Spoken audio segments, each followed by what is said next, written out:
Il était le plus grand raté de la guilde des aventuriers. Un jour, dévoré par un dragon gigantesque, il se réincarne en mort-vivant, capable de monter de niveau et d'évoluer. L'histoire débute avec notre héros, Rant, un aventurier de rang bronze, dans des villes si insignifiantes que les cartographes les ont ignorées.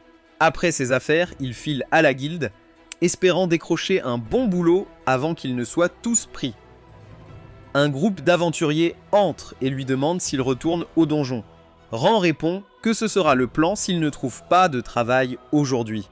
Après leur départ, il consulte le tableau des requêtes, mais comme toujours, rien ne correspond à son niveau.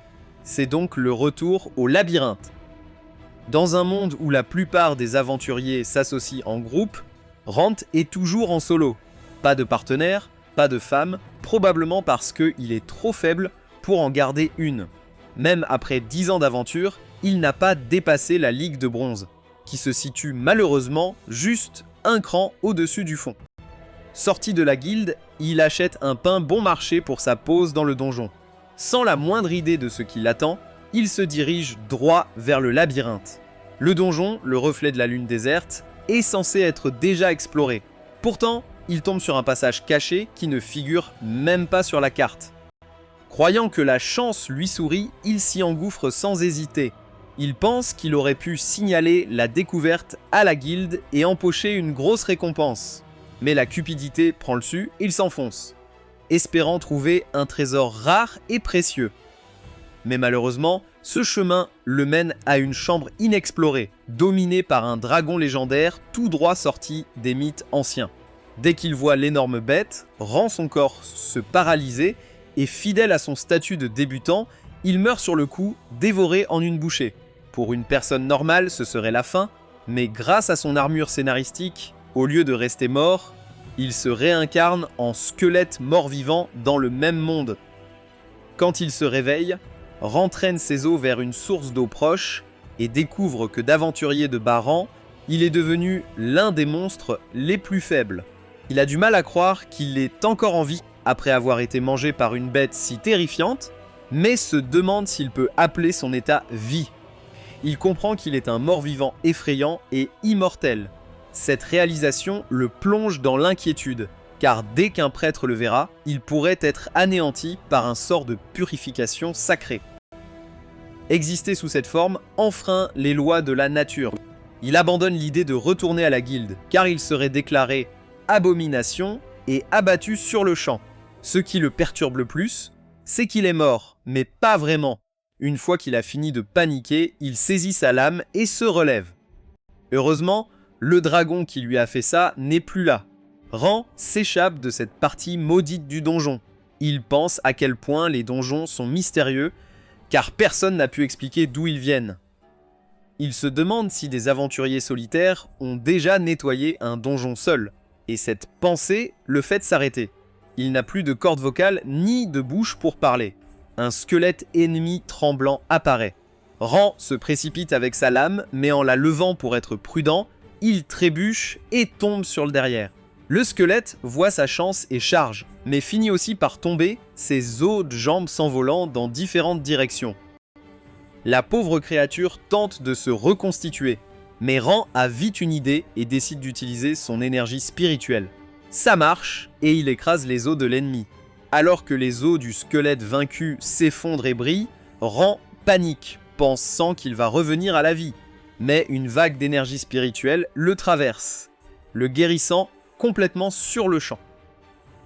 Cela lui rappelle ce que son amie érudite Lorraine lui a raconté.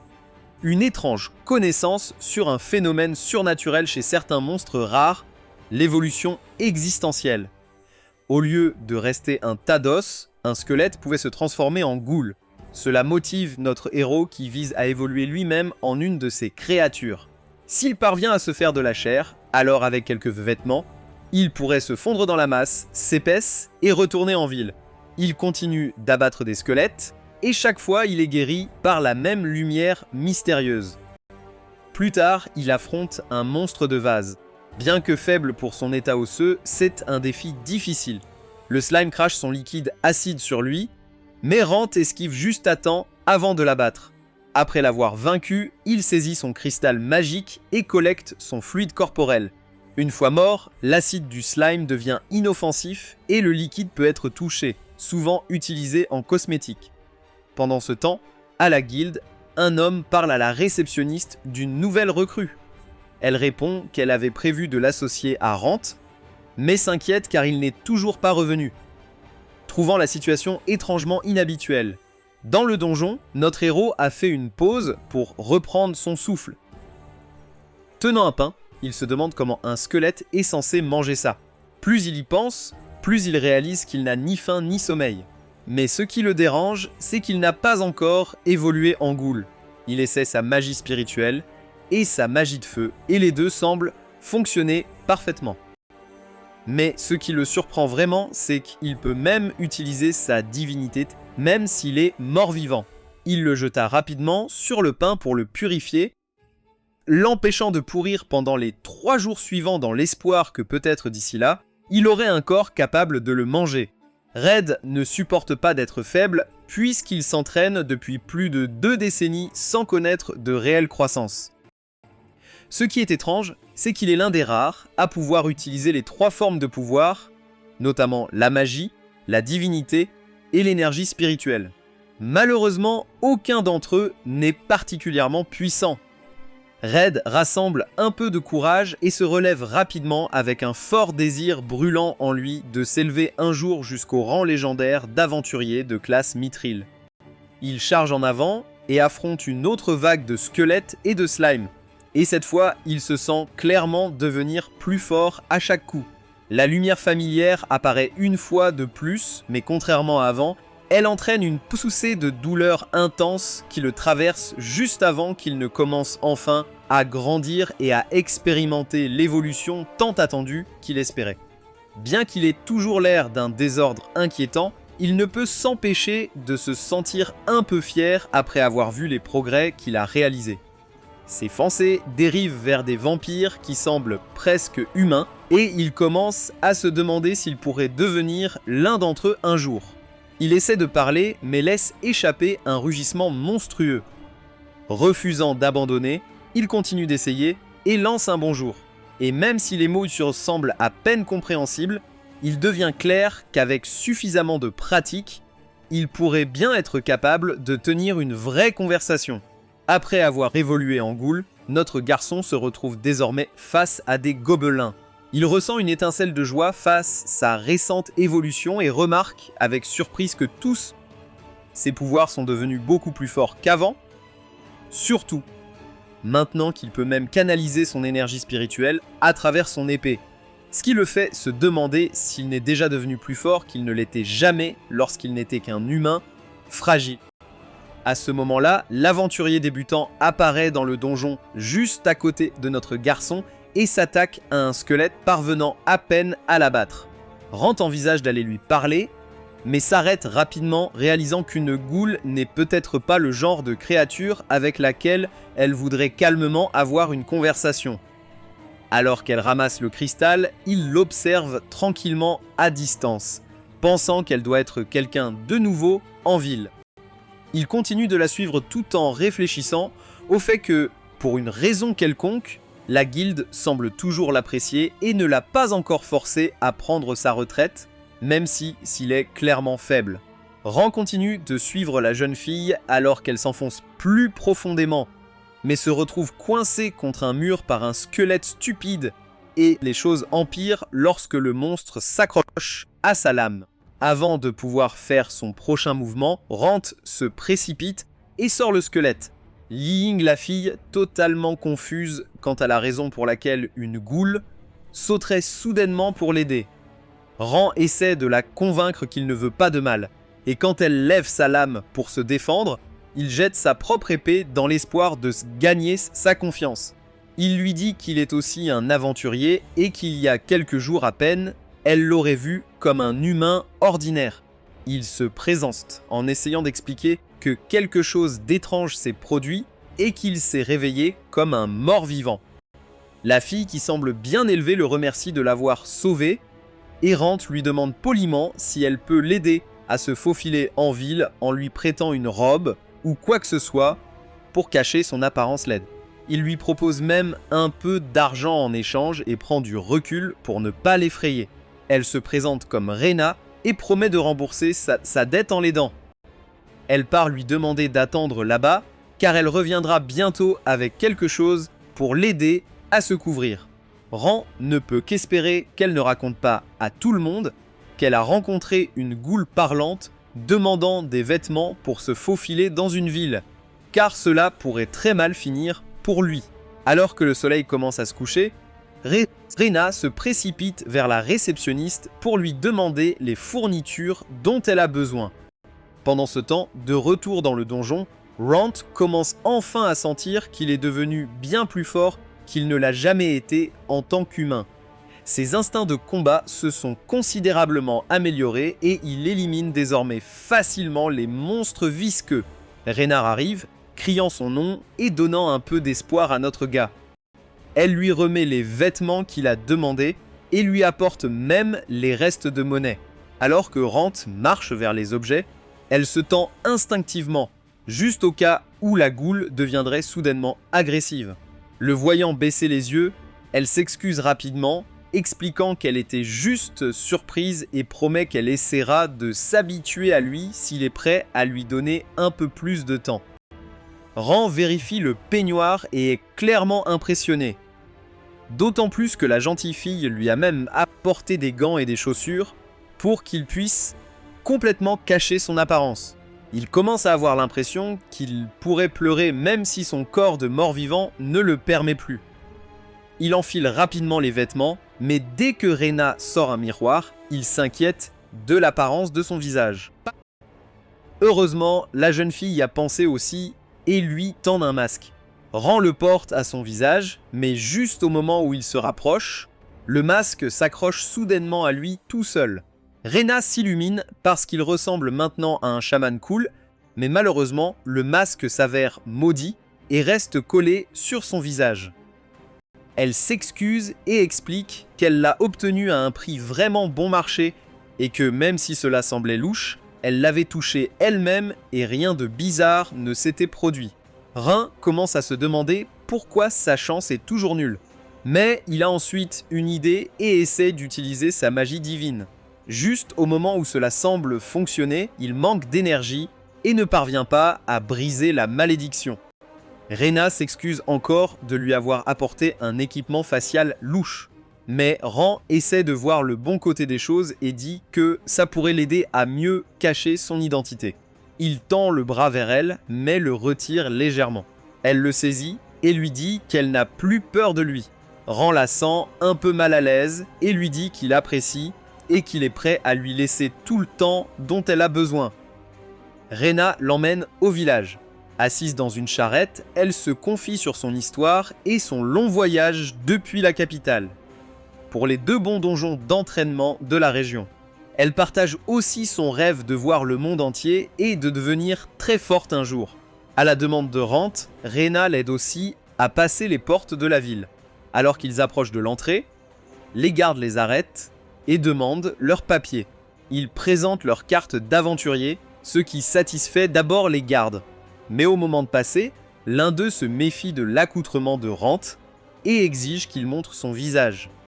Avant que Rant ne dise un mot, Rena s'interpose et leur répond sèchement. Elle dit que le pauvre homme a subi une horrible blessure au visage et ne porte le masque que pour cacher ses cicatrices. Malheureusement, le masque est maudit et il ne peut plus l'enlever. Les gardes vérifient le masque et s'excusent de leur impolitesse. Une fois en ville, Rant décide discrètement de mettre de la distance entre eux pour son bien. Sans un mot, il s'éclipse, disparaissant d'elle alors qu'elle le cherche. Ran se dirige vers la maison de Lorraine et frappe. Personne ne répond, alors il entre par effraction et la trouve profondément endormie. Il lui explique tout ce qui lui est arrivé. Étonnamment, la dame au passé trouble ne semble pas le moins du monde effrayée. Après avoir tout entendu, elle dit n'avoir jamais rencontré un cas comme le sien et demande si le dragon est toujours là. Il répond que ça pourrait ne plus y rester, ce qui la laisse plus confuse. Mais elle se sent mal en le voyant si mal en point et décide de laisser tomber. Rand se dit que personne d'autre que Lorraine ne resterait calme, même s'il sait qu'elle voit plus comme un rat de laboratoire qu'un ami. Après réflexion, elle lui demande s'il est vraiment le Rand qu'elle a connu, ce qui le plonge dans une crise existentielle. Il dit qu'il n'est plus sûr, ce qui la fait sourire, car c'est exactement ce que Rand dirait. Elle décide de le laisser tranquille et veut savoir son plan. Il répète son rêve de devenir un aventurier de mithril de sa voix tranchante, et Lorraine dit qu'elle pourrait prendre des missions pour lui et le laisse rester chez elle pour l'instant. Bien sûr, elle ne le fait pas gratuitement et demande un peu de sa peau et de sa chair chaque jour pour sa recherche. Le lendemain, elle revient avec des liasses d'argent de son butin et dit qu'elle le paiera directement, car ces matériaux de haute qualité font d'excellents produits de beauté. Rand prend l'argent et se dirige vers le forgeron. Marcher en ville avec ses liasses le met de bonne humeur, jusqu'à ce que les gens le regardent bizarrement. Il se précipite alors. À l'intérieur, la dame aux cheveux en chignon le salue malgré son apparence. Il lui donne son épée, clairement endommagée au-delà de toute réparation, même s'il en a pris soin. Elle devine qu'elle a été ruinée par sa magie ou son énergie spirituelle. Mais l'aura de Rand monte en flèche quand il lui dit qu'il utilise les deux, et aussi la divinité, juste parce qu'il le peut. La dame s'exclame, il est le deuxième client à posséder les trois. Il lui fait promettre de garder son pouvoir secret, la confidentialité et leurs règles d'or. Il dépose le sac sur sa table et lui dit de fabriquer quelque chose de solide. Elle lui dit que le travail de forgeron n'est pas une blague et qu'elle appellera souvent pour s'assurer que c'est parfait pour lui. Il lui dit de le déposer chez l'érudite Lorraine. Pendant ce temps, Lorraine feuillette les livres et découvre qu'aucun aventurier n'a jamais été réincarné en gardant sa personnalité. Même si c'est étrange, il lui semble toujours être le même rang qu'elle aime. Elle repense à quand un homme lui a dit de l'emmener en forêt comme garde du corps et bête de somme sans le payer, car il n'était qu'un triste débutant de rang fer. En forêt, elle n'a aucune idée des herbes à cueillir et se souvient à quel point sa vie était terne et sans but avant de le rencontrer. Tout était facile, mais rien n'était satisfaisant. Elle est sortie par pur ennui. Elle repère la bonne herbe et la déterre avant d'appeler son porteur. Elle découvre qu'il a déjà déterré une pile de 64 avec une précision effrayante, pendant qu'elle en prenait une. Il lui demande si c'est sa première fois dehors et la met mal à l'aise en admettant que tout le monde l'a envoyé avec elle par inquiétude. Il parle de ses études sur les plantes et les monstres pour son rêve et la séduit. Il se présente et Lorraine lui demande de lui apprendre tout sur les aventuriers. C'est ainsi que tout commence. Lorraine se dit que ce serait incroyable de le voir atteindre son rang de rêve avec elle, mais elle se sent toujours satisfaite même si les choses ont changé. Chez le forgeron, la hippie aux cheveux albinos lui dit de bien prendre soin de l'arme et lui offre une poignée de main. Rand hésite un instant mais accepte. Après avoir examiné sa nouvelle épée, il part rapidement, ce qui rend la dame triste car elle sait qu'il cache la douleur de sa malédiction. Plus tard, chez Lorraine, elle le remercie pour le bon repas et découvre qu'il n'a plus faim. Elle évoque ce qu'elle a lu sur son évolution et lui demande ce qu'il veut devenir. Il dit qu'il veut juste se rapprocher des humains, ce qui signifie qu'il devra s'entraîner longtemps en donjon. Le lendemain, un cow-boy se fait démolir par un slime géant que Rand réduit en bouillie. L'homme veut le remercier de lui avoir sauvé la vie, mais Rand continue pensant que c'est un escroc indien. L'homme l'arrête et lui demande du travail, fauché et plus faible que sa mère. Apprenant que Rand est un vétéran, il avoue être un chef endetté, seul, car aucun groupe ne veut d'un vieux comme lui. Rand avance, puis un déclic, et il lui dit de le suivre. Plus tard, il trouve un passage secret, et ce qu'il contient stupéfie le chef. En explorant, Rand est déçu de ne pas trouver d'objet magique. L'homme l'appelle pour une autre route cachée et devient gourmand. Rand lui dit qu'il peut prendre la récompense, mais doit attendre derrière jusqu'à une salle vide. Rand le prévient d'attendre, voyant un piège, mais l'homme avance sans rien comprendre. Réalisant que les gens normaux ne peuvent pas le voir, il voit le cow-boy marcher dessus et disparaître. Il sait que ces pièges envoient les aventuriers dans des étages inférieurs avec monstres ou pièges, mais les Sexquins ainsi ferait de lui un monstre. Il saute et se retrouve dans une salle de boss où il trouve le chef à terre, démoli par un énorme squelette qui ne le laissera pas partir sans le vaincre. Il se charge et assène un coup d'énergie spirituelle sans dégâts, puis tente la magie sans laisser une égratignure. Réalisant qu'il n'y a pas d'échappatoire sans victoire, Rant s'accroche à son rêve. Même si l'épée ne suffit pas, il charge avec sa divinité efficace contre les morts-vivants et assène un coup massif à la créature osseuse qui la met à terre, puis l'achève avec toute sa force en un coup brutal. Après, il soigne le vieil homme qui remarque le squelette brisé. Rant le surprend en laissant tomber un énorme cristal magique, l'offrant pour effacer sa dette. Bien sûr, il y a une condition. Le chef se demande comment aider un aventurier si puissant. Rant révèle sa condition, il a juste besoin de quelqu'un pour récupérer des fournitures et veut aussi manger et boire gratuitement quand il vient, ce qui émeut l'homme aux larmes. Une fois le cercle magique invisible montré, Rant décide de rentrer, même si une partie de lui est tentée d'explorer davantage. De retour en ville, le vieil homme montre sa taverne. Sa jolie femme apparaît et l'étreint à l'étouffer. Gêné d'être si affectueuse devant un étranger, le vieil homme sort l'énorme pierre magique. Elle pense qu'il va encore donner son rein à un escroc. Il lui dit de se détendre, expliquant que c'est pour de la nourriture gratuite. Il partage une étreinte qui fait fondre le cœur. Après que Loris et sa femme aient donné leur nom, Rant s'éclipse. Sur le chemin, il traverse les ruelles sombres, des pensées troublantes inondant son esprit. Devant la maison de Lorraine, sa vision bug comme un vieil écran de télé et il entre pour la trouver assise là, appétissante. Elle lui pose des questions, mais il la fixe, ce qui l'inquiète. Il la serre soudainement, la rendant un peu trop heureuse, la tenant fort et disant son nom. Mais le moment change vite quand il la dévore comme un taco, puis se retire. Elle l'appelle jusqu'à ce qu'il reprenne ses esprits. Après, elle le foudroie et l'endort, disant qu'il peut la... Entendant cela, Lorraine dit qu'elle s'attendait à ce que cela arrive, car les ghouls ont faim de chair, et dit qu'ils ont tous deux besoin de repos.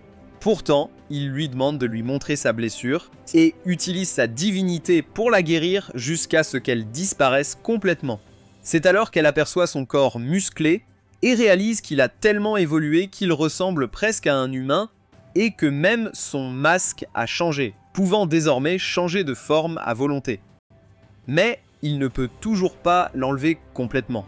Après qu'elle ait essayé de l'enlever, il commence à se demander s'il a l'air plus humain à cause de son désir, et se souvient que le changement n'est pas survenu juste après avoir battu le grand squelette.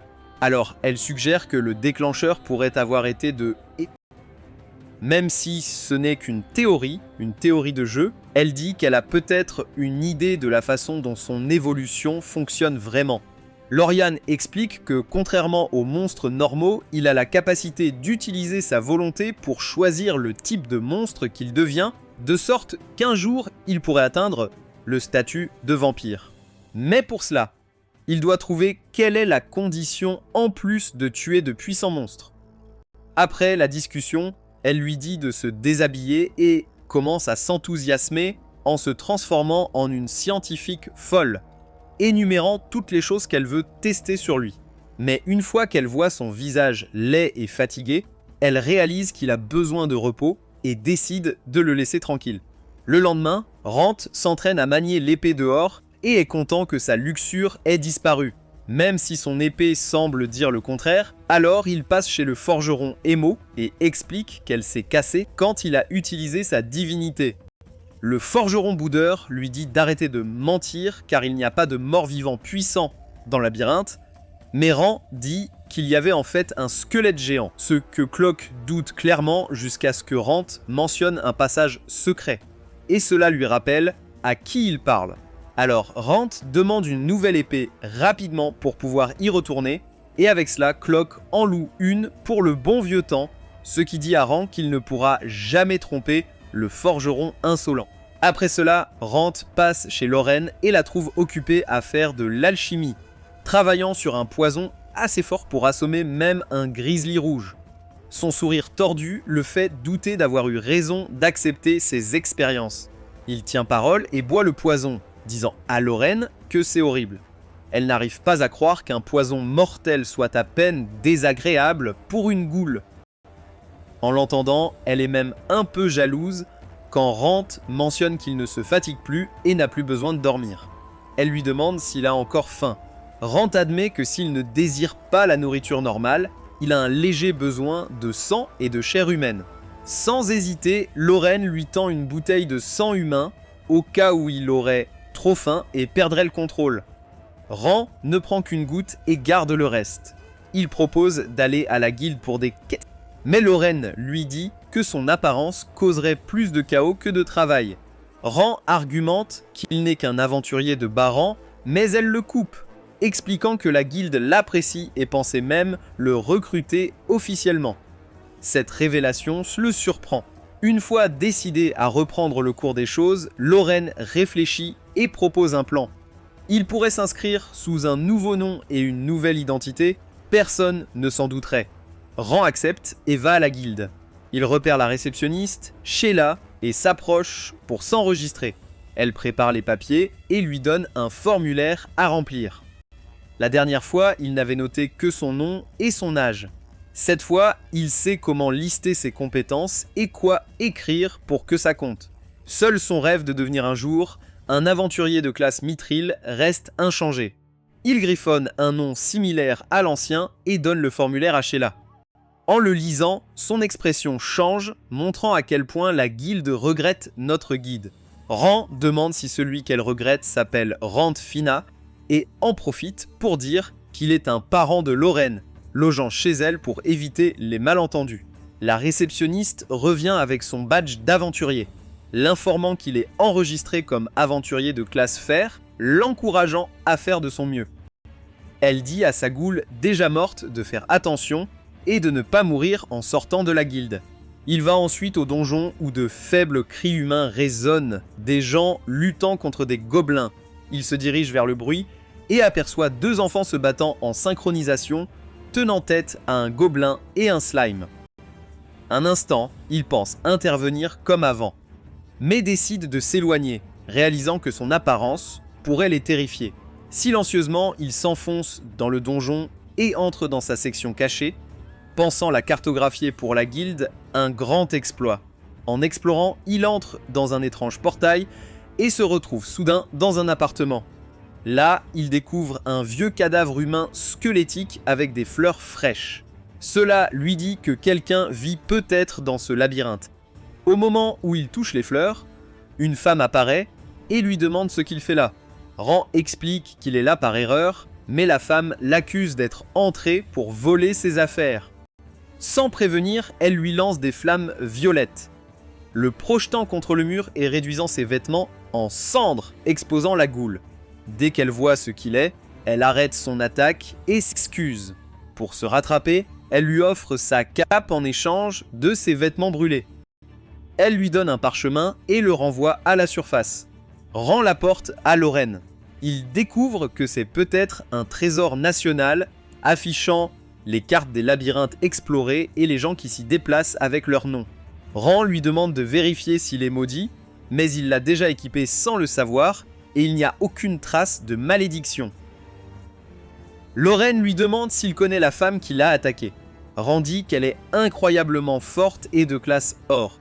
Lorraine trouve étrange qu'une telle personne vive au fond d'un donjon et se demande si elle veut juste être seule. Rand retourne au donjon pour la revoir.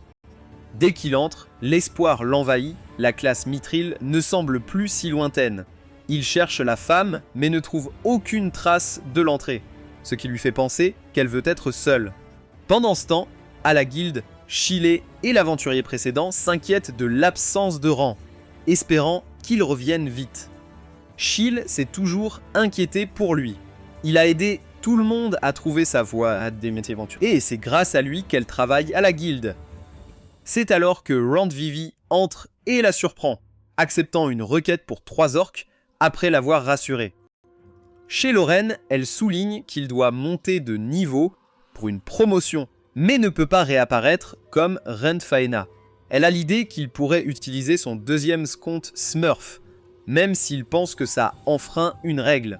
Elle lui rappelle que recommencer à zéro est le seul moyen d'éviter les problèmes avec la guilde et le convainc. À la guilde, il dit à la réceptionniste qu'il a géré 3 orques seuls et dépose le sac magique rempli de preuves, la laissant sans voix. Elle remarque à quel point tout semble parfaitement organisé et loue ses efforts avant de repartir sans un autre mot. Alors que la pièce la regarde avec envie, elle revient finalement avec une lettre du maître de guilde qui dit que ce type pourrait en fait avoir les compétences nécessaires pour atteindre le rang bronze. Plus tard dans la nuit, il annonce la nouvelle à Lorraine, et elle a l'air assez impressionnée par la vitesse à laquelle il a grimpé. Mais il admet que c'est comme tricher de s'appuyer sur son corps. Elle lui dit d'arrêter de trop réfléchir et lui demande quel nom il a utilisé, puis s'étouffe, presque quand il dit qu'il a pris son nom de famille. Il explique que si quelqu'un le remarque se présenter tous les jours, il supposera quelque chose de suspect, mais elle lui dit simplement qu'elle est une fauchée qui a abandonné la capitale et vit maintenant comme une érudite échouée, sans aucune réputation de toute façon. Le lendemain, Rent Vivi entre dans la guilde comme si l'endroit lui appartenait, et la dame de la guilde a l'air choquée qu'il se présente sans même regarder le guide d'études. Il dit que le prochain test aura lieu dans 6 mois et que personne n'a le temps pour ça. Juste après, un homme intervient pour informer tout le monde et dit que l'examen de promotion commence par un test écrit et que seuls ceux qui réussissent peuvent passer l'examen pratique. Avec les 2 débutants, Run se dirige vers la salle de classe et remarque la fille aux cheveux violets d'avant et pense que son partenaire l'ignore probablement puisque le mec ne sait pas lire et doit le prendre verbalement. Après le test, la plupart des gens trébuchent comme si ils venaient d'écrire des réponses pour la science des fusées, mais la dame de la guilde arrive et dit « Rends l'écrase ». Elle lui dit qu'il est jumelé avec la recrue pour la partie suivante, et la rousse essaie d'agir dur sans aucune véritable aura, tandis que Laura reste polie et douce. Rand donne son nom, et juste après, l'examinateur dit qu'il suffit d'atteindre un endroit indiqué sur la carte pour réussir l'examen pratique. Tout le monde trouve que cela semble trop simple. Ensuite, le gars dit que le premier groupe arrivé reçoit un bonus, donc toute la foule pense que c'est une course. En dehors du labyrinthe, la plupart des équipes se précipitent et Rise essaie de se vanter de son expérience, mais Laura met fin rapidement en disant qu'ils ont à peine réussi à franchir le premier étage et alors qu'ils commencent à avancer, Rand l'arrête. Il dit que la carte de la guilde semble plus ancienne que celle de son grand-père à la retraite et qu'il devrait en acheter une nouvelle, puis se dirige vers un vendeur louche qui essaie de facturer 2 pièces d'argent, mais Rand lui dit de couper le plafond et paie 5 bronzes à la place. Les 2 débutants n'arrivent pas à croire à quel point la nouvelle carte est différente. Et le vendeur aux yeux de serpent leur dit de suivre Papa Rand s'ils envisagent réellement d'arriver jusqu'à l'arrivée. À l'intérieur du donjon, ils font face à une équipe de squelettes. Alors Rand dit aux enfants de rester vigilants et se trouve impressionné par la façon dont ils bougent en équipe à leur âge, bien que Rise comprenne à la fin que le combat s'avère plus difficile qu'il n'y paraît. Laura dit que le nombre semble trop élevé, alors Rand trouve l'encens qui les attire et dit que le véritable danger les attend, puisque des voyous attendent de leur tendre une embuscade plus loin. Alors qu'ils essaient de comprendre que leur prochain combat implique de vrais humains, ils se glissent dans un coin et croisent les lames avec un épéiste chauve. Après avoir heurté les épées, ils laissent Baldi se lever et s'avancent pour donner une leçon à l'archer avant de couper la boule de feu du mage comme ses tissus et de l'assommer. Baldi parvient alors à maîtriser Rise, mais Laura sauve la situation en lui faisant un flash et l'assomme d'un seul solide en utilisant un tas de pommes de terre en forme de sa tête brillante. Après avoir immobilisé l'équipe de voyous, Rance dit que cela prouve pourquoi les aventuriers peuvent se permettre de baisser leur garde, et Rise lui montre enfin le respect qu'il mérite. Pendant ce temps, dans le bureau du maître de guilde, le vieil homme évoque le nouveau gars que la réceptionniste surveille et dit que des rumeurs louches se répandent car c'est beaucoup trop sommaire pour qu'un mec au hasard doté de puissantes compétences se contente d'arriver en ville et de commencer des quêtes écrasantes. Il lui dit de le garder sous surveillance constante au cas où. De retour dans le donjon, le groupe atteint une salle de boss et Rent demande à Rise s'il en a déjà affronté un auparavant. La réduction par rapport au DMC 5 indique qu'il est toujours un rookie de niveau fer, alors Rand dit qu'il n'y a rien de mal à s'éloigner d'un combat qui est de trop. Un gang de PNJ se présente avec des attitudes trash et commence à se déchaîner tout en lançant des commentaires effrayants à Laura, ce qui pousse Rise sur le point de craquer. Mais Rand pointe instantanément sa lame sur le cou du chef et lui dit de sauver le numéro de cirque. Il dit qu'ils sont libres d'entrer en premier, ce qui déstabilise le roux, mais quelques minutes plus tard, le gang ressort en criant après avoir été applaudi. Rand rappelle à Rise que les aventuriers intelligents savent quand prendre du recul, mais le garçon dit qu'il veut vraiment passer au niveau supérieur et qu'il n'obtiendra pas de points d'aura en restant à la maison comme une personne fauchée. Ce dynamisme rend Rand fier de son équipe, et à partir de là, le trio entre ensemble dans la salle du patron. Dans la salle du boss, le trio se retrouve face à face avec un énorme grand boss Slimes qui semble bien trop surdimensionné pour être naturel. Rise et Laura sont tous excités par la bataille, tandis que Rand souhaite en ce sorte que le groupe précédent s'en soit déjà occupé puisqu'il n'y a pas de véritable exigence de test pour battre la chose.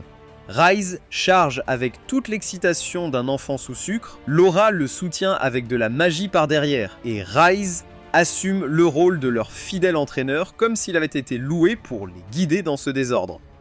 Avant d'entrer dans la pièce, Rise avait passé en revue leur stratégie selon laquelle Laura joue la carte de l'as, puisque seule la magie peut blesser la chose, et Rise trouve ça pour la distraire. Lorsque les choses commencent à paraître difficiles pour l'enfant, Rand intervient sans hésitation et le sauve avant qu'il ne soit éclaboussé. Ils parviennent à donner à Lara juste assez de temps pour terminer son chant, et elle lance un énorme sort de feu qui fait fondre la grande bave en une flaque bouillonnante. Juste avant de se régénérer, Rise brise le noyau et termine le combat une fois pour toutes. Après cela, Rand leur demande d'aider à récupérer une partie du liquide visqueux restant, car même une bouteille pourrait valoir au moins une pièce d'argent. Alors qu'ils le récupèrent, un autre groupe apparaît soudainement par derrière et les dépasse comme si c'était une sorte de course. Rise commence à paniquer un peu en les voyant prendre les devants, mais Laura reste calme et semble être sur la même longueur d'onde que Rand. Ils se contentent tous de regarder le groupe russe se diriger droit vers un piège et se faire assommer par une explosion de gaz endormissant.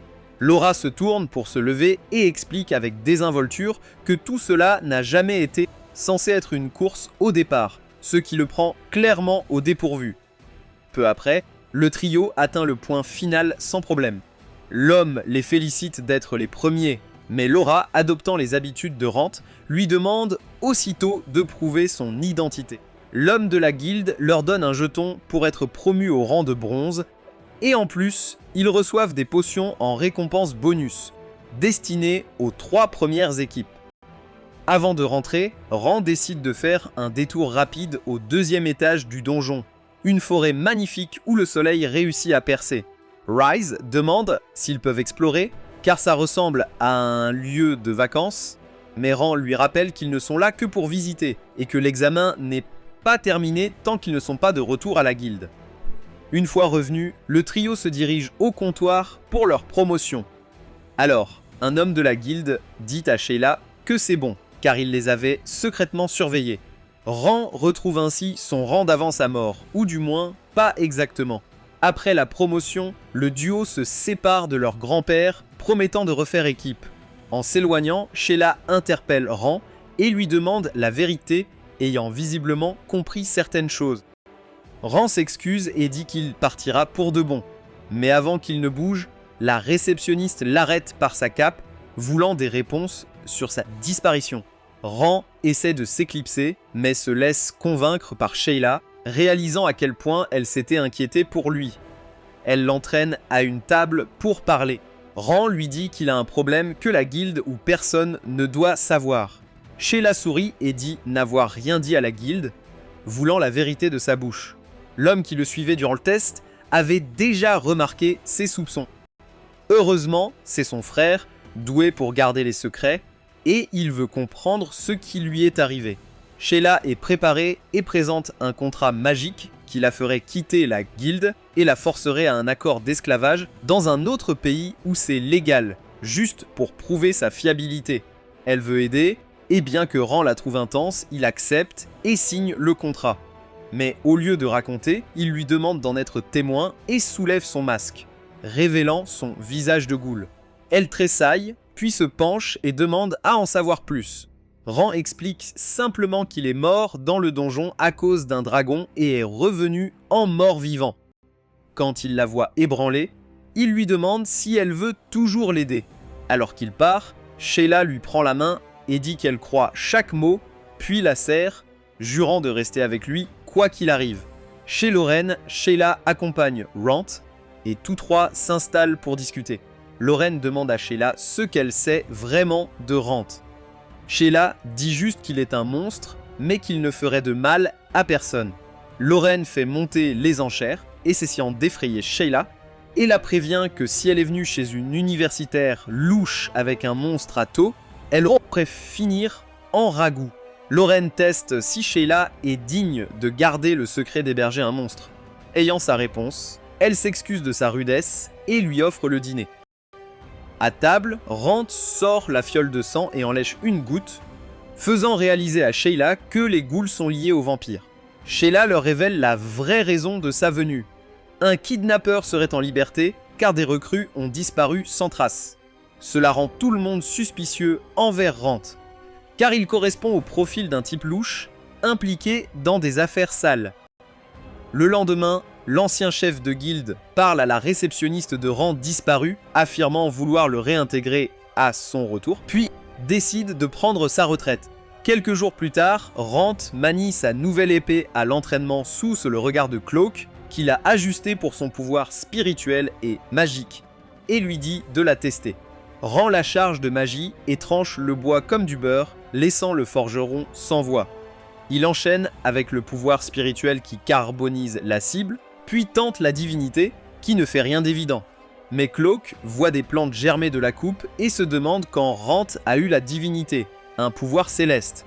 Rant commence à parler d'une réparation de sanctuaire, alors le forgeron l'ignore et dit qu'il garde les pousses qui se vendront bien.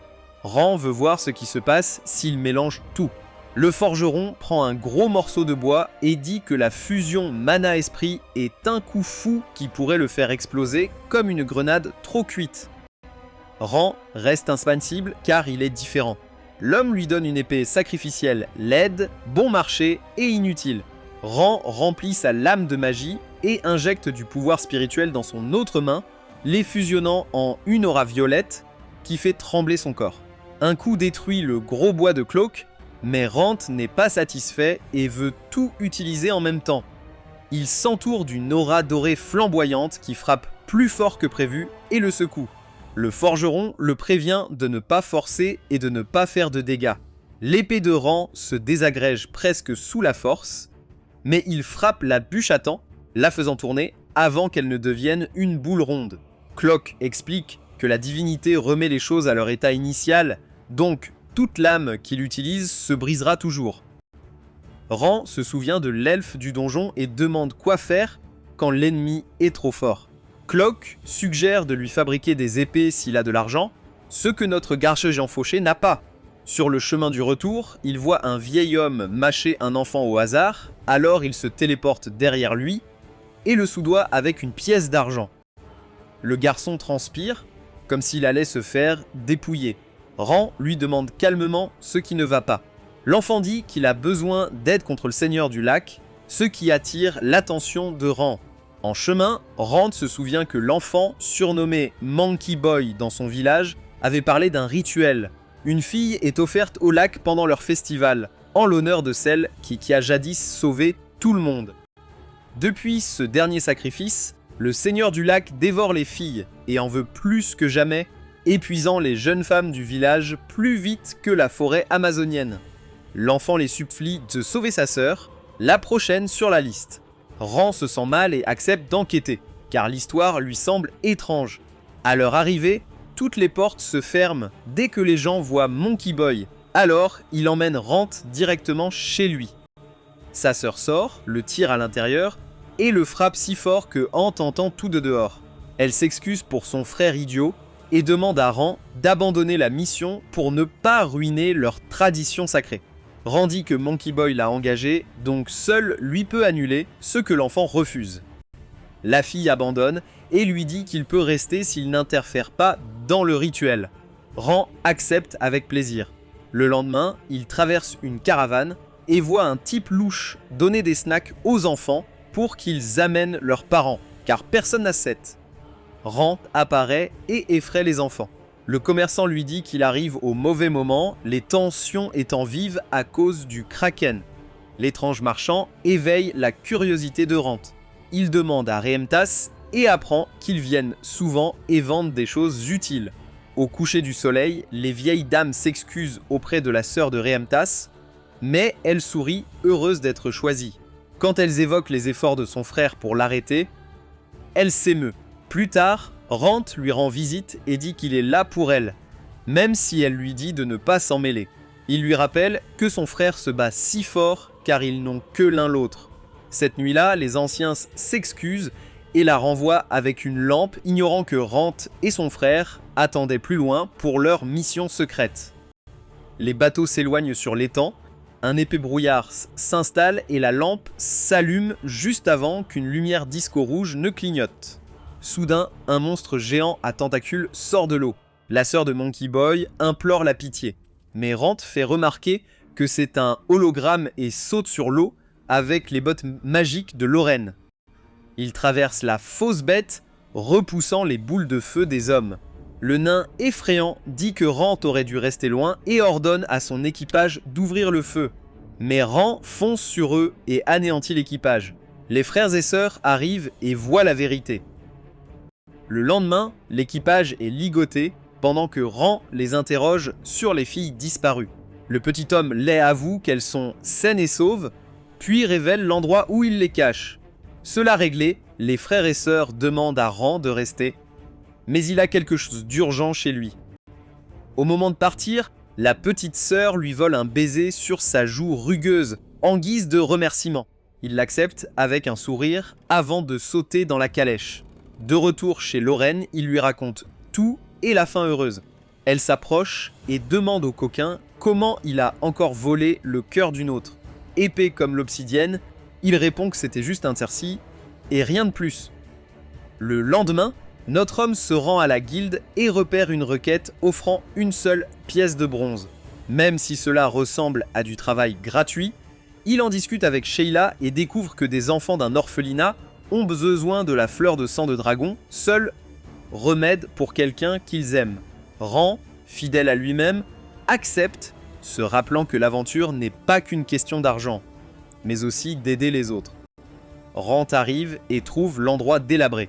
Il frappe à la porte mais casse le heurtoir, alors il utilise un slime pour le réparer. La fille apparaît et lui dit que la directrice n'est pas là et qu'il devrait revenir, le prenant pour un huissier. Surprise par son apparence, elle le laisse enfin une fois qu'elle comprend qu'il est l'aventurier. La fille présente Rant aux enfants de l'orphelinat, qui se précipitent vers lui. Elle leur dit de garder leur distance avec l'aventurier, car ils pourraient être des fauteurs de troubles, oubliant que Rant, juste derrière elle, correspond à la description. Quand elle se tourne pour s'excuser, Rant sourit et lui dit que c'est bien qu'il reste prudent. Il lui dit de se sentir à l'aise et d'oublier les formalités. Elle se présente comme Élise, et il parle des requêtes.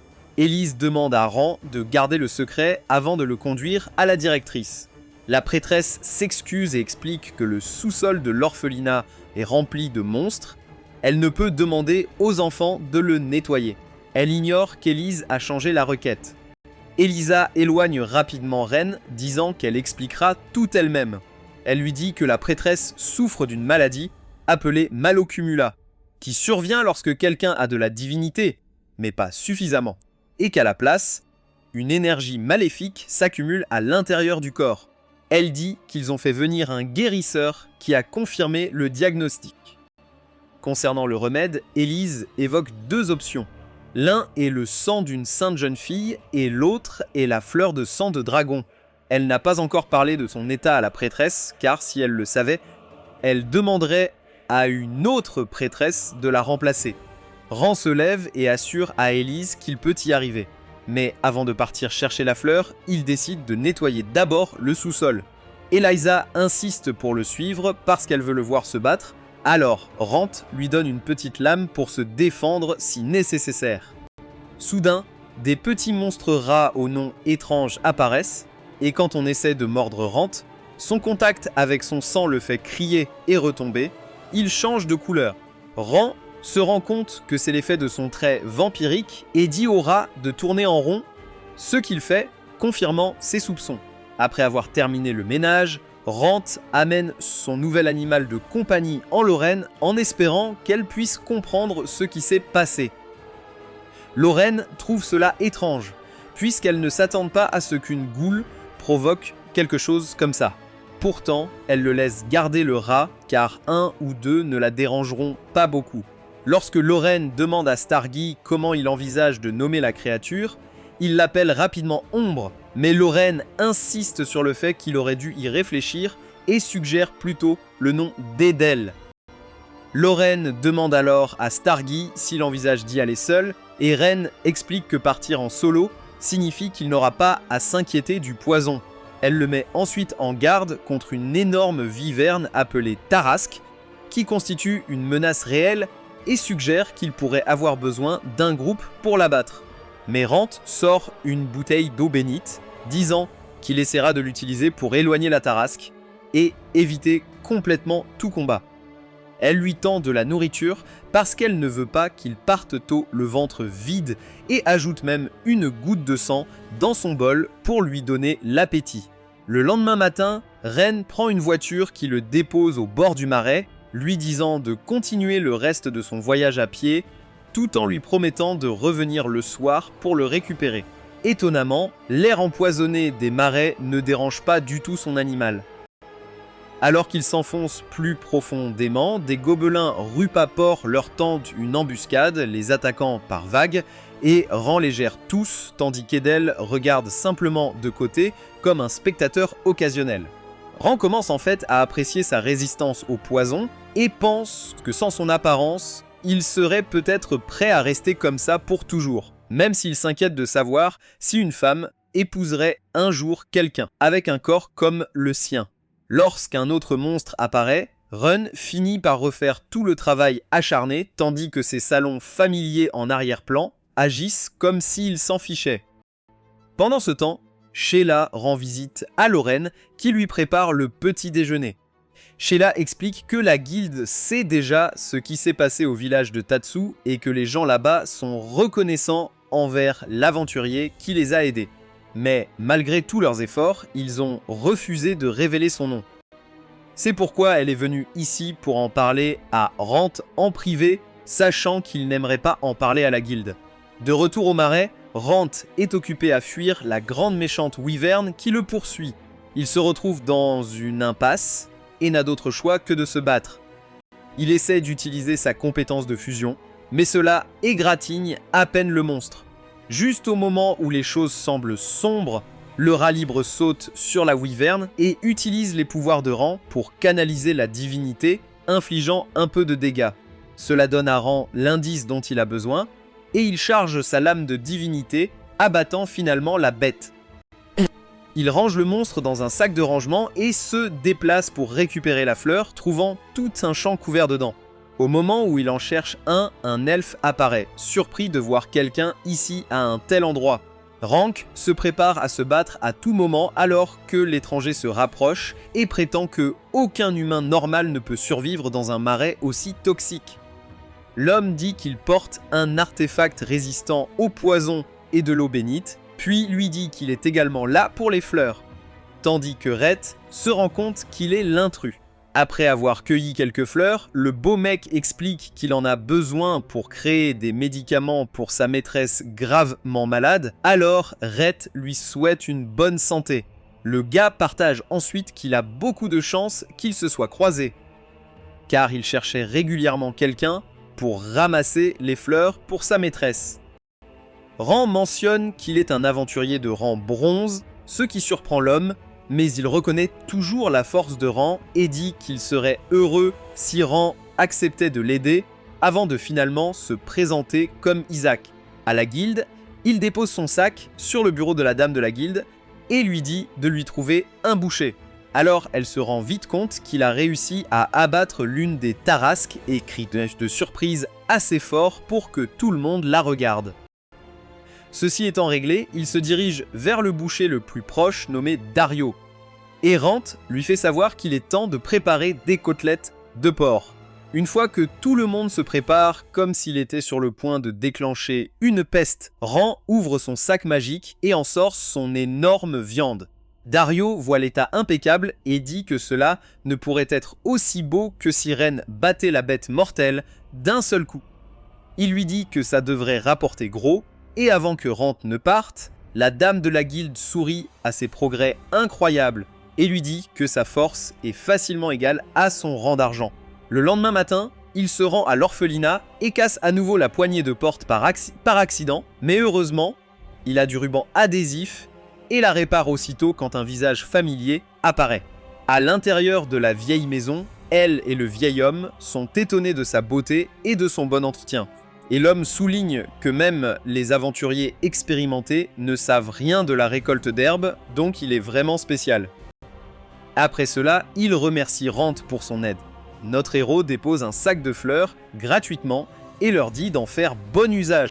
Son attitude désintéressée laisse tout le monde stupéfait et les yeux de la petite fille brillent d'espoir. Plus tard, elle signe son contrat et dit qu'elle ne peut pas le remercier assez, car quelqu'un comme elle ne pourrait jamais être une vraie aventurière.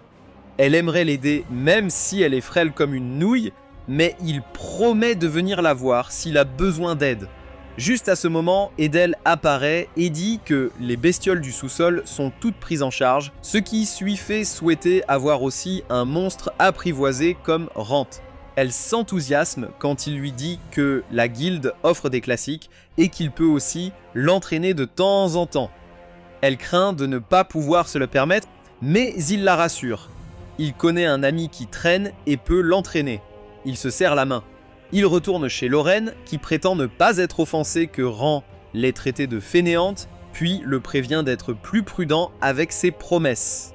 Rand réplique qu'il interagit à peine avec qui que ce soit, alors Lorraine lui donne une seconde chance de reconsidérer qui il oublie. Elle se lève soudain, change d'humeur et déchaîne son sort le plus mortel, poussant notre guide à réciter une poésie digne de Shakespeare sur la plus belle jeune femme sur Terre. Elle se demande où il a appris à parler ainsi. Elle lui demande s'il fait ça avec toutes les filles, mais Rand fait un retour épique et dit qu'il exprime ce qui lui vient à l'esprit quand il la voit. Le lendemain, il retourne à la guilde. La dame l'appelle en privé, l'air paniqué. Elle lui demande s'il connaît la maison Latour, car ils l'ont spécifiquement demandé pour un travail, ce qui lui rappelle Isaac. Il demande si la famille est si connue. Elle explique qu'ils ne sont pas des nobles, mais que cette famille secrète a une grande influence sur la ville. Chiel admet en savoir peu, mais le prévient que chaque maître de guilde doit être prudent avec la maison Latour, donc il ne doit pas refuser. Il lui assure qu'il est d'accord, car même s'il se serait chassé s'il découvrait qu'il est un monstre, Isaac semblait calme, et c'est sûrement pourquoi il l'a demandé. Rand se dirige vers le luxueux manoir au fond de la forêt. À la porte, il demande au garde si Isaac est là. Le garde le laisse passer. Govee le prévient d'être prudent, bien qu'invité. Le garde explique que le labyrinthe, créé par un artefact magique, déplace constamment ses murs, ce qui impressionne Rand. Le garde révèle que c'est l'un des nombreux artefacts que les Latour ont collectés. Il ajoute que quiconque le traverse pourra choisir un objet magique de leur collection, et aujourd'hui le labyrinthe est ouvert. Le garde lui donne un indice. Le soleil ne l'aidera pas. Rand plonge aussitôt dans le labyrinthe, pensant que ce serait incroyable de trouver un objet magique rare. Après un certain chemin, il vérifie sa carte magique, qui ne montre rien, sûrement car le labyrinthe est créé par un objet magique. Il traverse le verger et réalise vite qu'il est perdu. Il tombe sur un lieu de repos où une dame l'invite à prendre le thé, disant que le labyrinthe durera longtemps. Rand accepte rapidement. La dame, fille des Latour, utilise une théière magique pour infuser du thé sans feuilles, recréant la saveur de tout thé déjà infusé. Elle révèle que cette théière, découverte dans un labyrinthe, s'est vendue plus de 100 platines. Rand sait qu'un seul platine peut faire vivre quelqu'un dans le luxe toute sa vie, prouvant la richesse de la famille. Quand Rand casse un morceau de son masque pour boire, la fille le reconnaît comme un objet magique et insiste pour l'acheter, les Latour étant collectionneurs. Quand elle offre une fortune, Rand est tenté, mais il ne peut pas l'enlever et ça lui a sauvé la vie en cachant qu'il est un mort-vivant. Au moment de partir, la dame lui donne un autre indice sur le soleil, insistant qu'il vaut mieux ne pas le regarder directement. Rand trouve cela déroutant, mais fixe le soleil et lève une pierre, réalisant Tissantor de téléportation, est à l'œuvre. Il est téléporté au début et réessaye, répétant le processus jusqu'au coucher du soleil. Puis, atteint la sortie. Après ce stupide labyrinthe, il est félicité par la même dame d'avant, Laura Latour, qui lui dit être la chef de famille. Quand Rand demande la récompense, la dame le mène à un lieu plein de trésors, le laissant en choisir un. Elle lui montre des objets magiques exposés et durant leur visite, Rand déclenche un golem. Le garde l'informe que c'est son mana qui a activé la chose. La créature massive le suit, lançant des attaques qui donnent à Rand un entraînement d'enfer. Alors que les coups pleuvent, Rand essaie de se souvenir de ce que Lorraine lui a dit sur les golems, un mot gravé en langue magique sur le front. S'il pouvait le modifier en ajoutant un caractère pour en faire mort, le golem s'arrêterait. Il s'apprête à utiliser son arme secrète, la hache qu'il garde en réserve, espérant porter le coup fatal. Heureusement, le garde désactive le golem avant que Rand n'ait à faire quoi que ce soit de drastique. Reprenant son souffle, Rand voit la lame, puis une étrange fiole remplie de ce qui ressemble à du sang. La femme explique que c'est du sang de vampire et lui parle des rumeurs. En boire transformerait quelqu'un en vampire. Pourtant, tous ceux qui ont essayé sont devenus fous ou ont connu un sort horrible. Elle suggère qu'au lieu de prendre ce risque, il pourrait le vendre à un noble de haut rang, car cela se vendrait à un prix exorbitant. Rand semble tenté par l'idée et décide de le garder. Il retourne chez Lorraine, portant un jouet avion magique auquel son enfant intérieur n'a pu résister. Alors qu'il n'avait choisi que la fiole en partant, le majordome lui a donné l'avion en signe de gratitude pour cette tâche difficile. De retour au manoir, le majordome remplit une tasse de quelques gouttes de sang et l'offre respectueusement à Laura.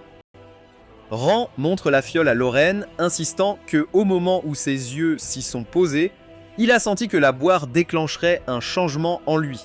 Même si elle le prévient qu'il pourrait ne pas survivre, Rand reste ferme sur sa décision et veut prendre le risque. Lorraine admet qu'elle préférerait qu'il ne la boive pas car il se porte bien dans son nouveau corps. Elle serait heureuse s'il passait sa vie à l'aventure et vivait avec elle pour toujours. Même si elle sait que ce n'est pas ce qu'il veut vraiment. Rand grogne et fixe la fiole de sang, puis déclare fièrement qu'il rêve de devenir de classe mithril depuis l'enfance. Cela lui rappelle une discussion avec Sheila, et elle lui dit de ne pas s'en inquiéter, ce qui le rend plus curieux. Il la persuade de partager ce qu'elle sait.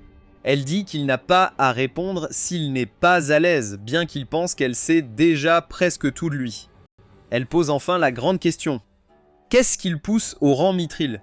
Il est surpris et demande s'il ne lui a pas encore dit ce qui l'a fait soupirer, Rand étant Rand. Pourtant, elle dit qu'il y a une règle tacite de ne jamais interroger les aventuriers sur leur passé. Elle sait qu'il n'a pas d'histoire sombre et folle, alors elle n'y a jamais vraiment pensé. Assis sur le canapé, Rand admet n'avoir jamais trouvé le bon moment pour en parler. Ça a commencé comme une vengeance, mais maintenant, il s'agit de devenir assez fort pour qu'une tragédie ne frappe plus. La mémoire de Ran le ramène à son village loin de la ville où son père allait acheter des provisions. Une fois, il a laissé Rant le rejoindre pour le trajet en calèche. Là, Rant discute avec son ami Jinlin, super excitée par la ville, bien qu'elle semble un peu mal à l'aise face aux dangers des bandits ou des monstres. Elle le traite de petite mauviette sans courage et lui chuchote qu'il ne deviendra jamais aventurier avec cet état d'esprit. En regardant par la fenêtre, Jinlin parle des histoires folles qu'elle a entendues, et Ran garde son énergie de rabat-joie. Elle sourit et lui dit de ne pas s'inquiéter car elle le protégera de ses démons. En repensant à ces bons moments, Ran dit que tout était amusant jusqu'à ce que son ton change en parlant du retour. Ils furent attaqués par un monstre. Leur calèche se brisa, écrasant sa grand-mère, tandis que ses parents gisaient sans vie. Ran reste figé alors que la bête sauvage s'approche. Jinlin l'attrape sans hésiter et s'enfuit. En sprintant à travers la forêt, ils atteignent un champ ouvert et pensent avoir échappé. Mais un petit caillou roule d'une colline où le monstre les fixe, tel un prédateur jouant avec sa proie. Il leur lance un regard de côté pour affirmer sa domination. Ils ne sont que ses jouets. Alors qu'il s'élance pour achever le travail, le dernier souvenir clair de Rant est Jinlin souriant juste avant d'être tué d'un coup en le poussant. Le pleurnichard rampe vers elle et demande pourquoi. Elle lui rappelle doucement sa promesse de le protéger et lui demande de promettre qu'il deviendra plus fort pour elle. Juste avant que la bête ne frappe de nouveau, un chevalier aux cheveux blancs apparaît, bloque l'attaque et force la créature à battre en retraite. Ran regarde avec admiration l'homme accumuler des points d'aura et affronter un monstre avec une épée massive. Même repoussé par une attaque brutale, il replonge et coince sa lame épaisse entre ses mâchoires pour le déséquilibrer, puis enchaîne avec un coup de Hulk qui laisse un cratère géant. Il nargue le toutou et demande s'il en veut encore, mais la créature recule et s'enfuit. Après cela, il vérifie les enfants. Ran, toujours en larmes, demande pourquoi il n'est pas venu plus tôt. L'homme s'excuse de son retard et essaie de le réconforter en disant qu'il n'a rien fait de mal. Ran raconte que l'homme l'a ramené à son village où il a commencé à s'entraîner à l'épée tous les jours. Un jour, il demande à ce héros comment devenir aventurier et l'homme lui demande pourquoi il est si intéressé. Rant explique que son ami a toujours rêvé d'en être un et il veut réaliser son souhait. L'homme lui dit qu'il ne peut pas devenir aventurier avant 15 ans, ce qui rend triste. Mais l'homme l'encourage à continuer à s'entraîner à l'épée et à apprendre tout sur l'aventure et les monstres d'ici là. Cela déclenche quelque chose chez Rant et il demande si ça le rendra fort. L'homme lui donne une bonne dose de réalité. L'intelligence et le talent ne peuvent le mener que si loin, il doit s'entraîner aussi dur que possible. Puis l'homme se présente enfin comme Wilfried Rucker, un aventurier de rang mithril. Là-dessus, il tapote la tête de Ran et lui dit de poursuivre ses rêves et de vivre sans regret. De retour au présent, Rand dit que c'est ce jour-là qu'il a juré de traquer la bête qui a emporté Jinlin et ses parents et de devenir un jour un gigachad de rang mithril comme Wilfried. Il admet être terrifié, mais ça ne l'arrêtera pas, et Lorraine sait déjà qu'il comptait boire la fiole dès le début. Elle promet d'être douce avec son corps s'il n'y arrive pas. Il lui dit de le réduire en cendres s'il est irrécupérable, elle espère que ça n'arrivera pas. Son masque disparaît, et il boit la fiole d'un coup. Lorraine l'appelle, mais il insiste qu'il va bien, lui faisant croire que le sang était faux. Soudain, il s'étouffe et tombe à genoux, hurlant d'agonie. Lorraine se ressaisit et ferme les yeux, ses cris de douleur résonnent dans la pièce.